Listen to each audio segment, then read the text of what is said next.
Fun fact, your nose can't be 12 inches because then it'd be a foot. Wow, that's a bad one.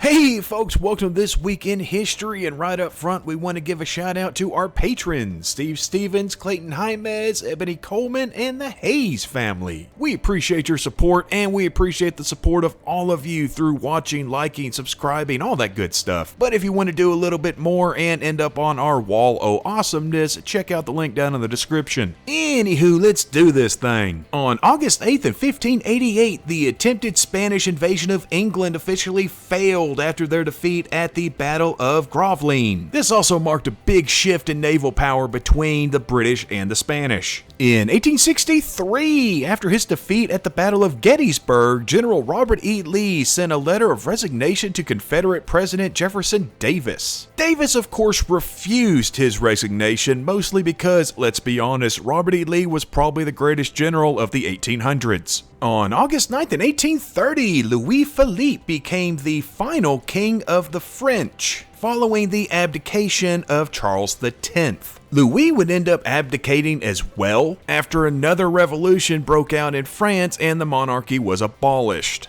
On August 10th at 955, the Battle of Lechfeld took place between the Holy Roman Emperor and the Magyars. The Holy Romans were successful and they ended 50 years of Magyar invasions into Europe. In 1680, the Pueblo Revolt began in modern-day New Mexico. The indigenous Pueblo people rose up against Spanish colonizers, ended up killing 400 Spaniards, and drove the other 2,000 settlers out of the territory. It would remain in their control until it was reconquered by the Spaniards 12 years later. On August 11th at 3114 BC, the Mesoamerican long count calendar began. I call it the Mesoamerican long count calendar rather than the Mayan long count calendar, say that 10 times fast, because it was used by multiple civilizations in the area. In 1315, the Great Famine of Europe, which may have been caused by the eruption of Mount Tarawera in New Zealand, by the way, showed just how dire the conditions have gotten when the King of England had difficulty buying bread. When the king can't get bread, there's a problem. But considering it was the 1300s, their problems had just started. In 1099, the final battle of the Crusades was fought at the Battle of Ascalon. It wasn't so much a battle as it was the Crusaders ambushing the Fatimid forces while they were still camped. Yeah, it wasn't much of a battle, it was more of a slaughter, and they pretty much wiped out the forces that weren't able to escape. On August 13th at 29 BC, Octavian held the first of 3 consecutive triumphs in Rome to celebrate his victory over the Dalmatian tribes. No, not that Dalmatian, though they are named after the same region. By the way, a triumph